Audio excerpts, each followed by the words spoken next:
மஞ்சள் மாமால கட்ட ஊத்துவாங்க மஞ்சள்னா மஞ்சள் தான் உன்னை ஊத்திட்டாப்லையா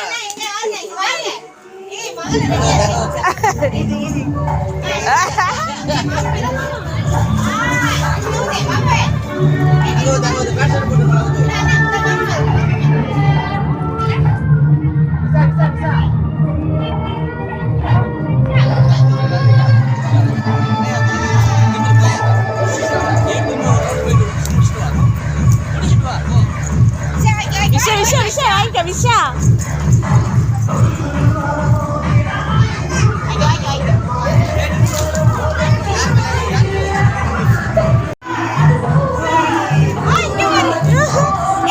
வீட்டுக்குள்ள போவாத